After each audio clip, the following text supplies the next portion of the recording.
Only Flow G XB.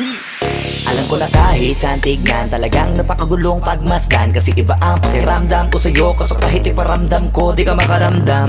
Kahit napigilin ko, feeling ko, di na kayang burahin ka pa sa isip ko. Inalipin mo ako, simulan na mahuli mo ako sa titig mo. At di ko na napigilan na nagtuloy-tuloy na.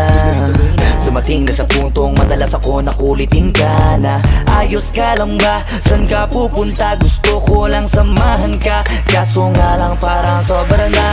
Kasi sa totoo lang, wala naman talaga akong karapatan. Oo, alam ko naman, dahil magkaibigan lamang ang turingan. Kung alam mo lang na mas higit pa sa kaibigan ang pakiramdam ko sa'yo, nalaman mo sana na kahit na wala pang tayo ay nasasaktan na. Sa umigo ay hindi ko na maintindihan.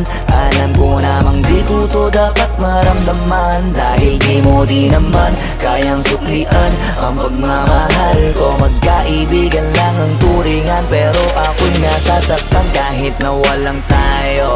Nasasaktan ako kahit na walang tayo. Nasasaktan ako kahit na walang tayo. Walang tayo. Walang tayo. Yeah, di ko alam ba't ang puso'y naakit. Iniisip ang langit, tanong ko ay bakit. Ako'y nagagalit pag may lumalapit, baby, at kahit sa'kin magalit. Di ko alam ba't ang puso'y naakit. Basta alam ko lang kahit walang tayo, ako ay napapasaya pag hawak ko kamay mo. Basta alam ko lang kahit walang tayo, ibang-ibang pakiramdam ang nararamdaman ko. Kaya ako'y nasasaktan pag may ibang katabi at di ako ang kaharap mo. Pero kahit ganon pa man, nandito lang nag-aabang, baby, kahit walang tayo. Sarili ko ay hindi ko na maintindihan. Alam ko namang di ko to dapat maramdaman, dahil di mo di naman kayang suklian ang pagmamahal ko. Magkaibigan lang ang turingan, pero ako'y nasasaktan kahit na walang tayo.